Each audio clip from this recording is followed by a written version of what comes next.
Hello, hi, ನಮಸ್ತೆ ಕರ್ನಾಟಕ. ಇದು Sumitra G Nayak from Kadur. ಇದು ಸೋಮವಾರದ ಲಾಗ್. ಇವತ್ತು ದಿನನಿತ್ಯದ ಎಲ್ಲ ಕೆಲಸ ಮುಗಿಸ್ಕೊಂಡು ಕೆಲ್ಸಕ್ಕೆ ಹೋದೆ. ಇದು ನಾವು ಕೆಲ್ಸಕ್ಕೆ ಹೋಗೋ ದಾರಿ. ವಿಜಯಲಕ್ಷ್ಮಿ ಟ್ಯಾಕೀಸಿಂದ ಡೌನ್ ಬಂದರೆ ಒಂದು ಲೇಔಟ್ ಸಿಗತ್ತೆ. ಅದರಿಂದ ಕೆಳಗೆ ಹೋದರೆ ತುರುನಳ್ಳಿ ಬೈಪಾಸ್ಗೆ ಟಚ್ ಆಗೋಕ್ಕೆ ಒಳದಾರಿ ಇದೆ. ಇದೇ ದಾರಿನಲ್ಲಿ ನಾವು ಡೈಲಿ ಓಡಾಡೋದು. ದಾರಿ ತುಂಬ ಗುಂಡಿ ಬಿದ್ದು ಹಾಳಾಗಿದೆ. ಇದಕ್ಕೆ ಸಂಬಂಧಪಟ್ಟ ಅಧಿಕಾರಿಗಳಾಗಲಿ ಅಥವಾ ರಾಜಕೀಯದವರಾಗಲಿ ದಯವಿಟ್ಟು ಗಮನ ಹರಿಸ್ಬೇಕು. ಯಾಕಂದರೆ ನಮ್ಮ ಆಟೋ ಟಯರೇ 2 ಸಲ ಪಂಚರ್ ಆಯಿತು. 2 ಕಡೆಯಿಂದ ವೆಹಿಕಲ್ ಬಂದರೆ ಅಂತೂ ಕ್ರಾಸ್ ಮಾಡೋದಕ್ಕೆ ಆಗೋದಿಲ್ಲ. ಇವತ್ತು ತೋಟಕ್ಕೆ ಹೋದ್ವಿ, ಕಡೂರು ಹತ್ರನೇ. ದರ್ಶನ್ ಸರ್ ಅಭಿಮಾನಿಗಳಿಗಂತೂ ಹಬ್ಬ. ಯಾಕಂದರೆ ಅವ್ರ ನಟನೆಯ ಸಿನಿಮಾ ಡೆವಿಲ್ ಕಡೂರಿನ ವಿಜಯಲಕ್ಷ್ಮಿ ಥಿಯೇಟರ್ನಲ್ಲಿ ಹಾಕಿದ್ದಾರೆ.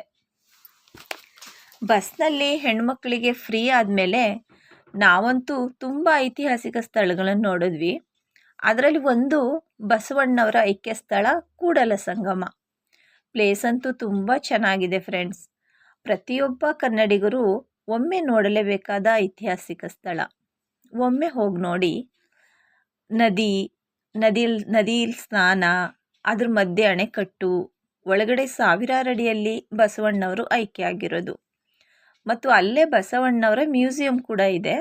ಅದನ್ನಂತೂ ಮಿಸ್ ಮಾಡೋ ಹಾಗೇ ಇಲ್ಲ. ಅಲ್ಲಿ ಮಾಡಿಟ್ಟಿರೋ ಗೊಂಬೆಗಳಂತೂ ನಿಜವಾದ ಮನುಷ್ಯರ ಥರನೇ ಕಾಣಸಿಗುತ್ತವೆ. ಬಸವಣ್ಣವರ ತತ್ವವನ್ನು ಸಾರಿದ್ದಾರೆ ಚಿತ್ರಗಳ ಮೂಲಕ. ಶಿವ ಅಂದರೆ ಎಲ್ರಿಗೂ ಒಬ್ಬರೇ ದೇವರು. ಮೇಲು ಕೀಳಿಲ್ಲ, ಜಾತಿ ಭೇದವಿಲ್ಲ. ದೇವ್ರ ಪೂಜೆ ಅಂದರೆ ವಿಭೂತಿ ಧರಿಸಿ ಗಂಧದ ಕಡ್ಡಿ ಹಚ್ಚೋದಲ್ಲ, ಅದು ತೋರಿಕೆಯ ಭಕ್ತಿ ಅನ್ನಿಸ್ಕೊಳ್ಳುತ್ತೆ. ನಿಜವಾದ ಪೂಜೆ ಅಂದರೆ ಹಿರಿಯರನ್ನು ಗೌರವಿಸೋದು, ಕಷ್ಟದಲ್ಲಿರೋರಿಗೆ ಸಹಾಯ ಮಾಡೋದು ಇತ್ಯಾದಿ.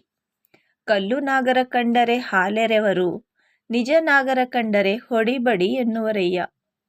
ರಾತ್ರಿ ಊಟಕ್ಕೆ ಅಕ್ಕಿ ರೊಟ್ಟಿ ಕಾಯಿ ಚಟ್ನಿ ಮಾಡಿದ್ದೆ. ಇದಾಗಿತ್ತು ಇವತ್ತಿನ ನನ್ನ ಲಾಗ್. ಈ ವಿಡಿಯೋ ಇಷ್ಟ ಆದರೆ ಲೈಕ್ ಮಾಡಿ, ಶೇರ್ ಮಾಡಿ. Thank you.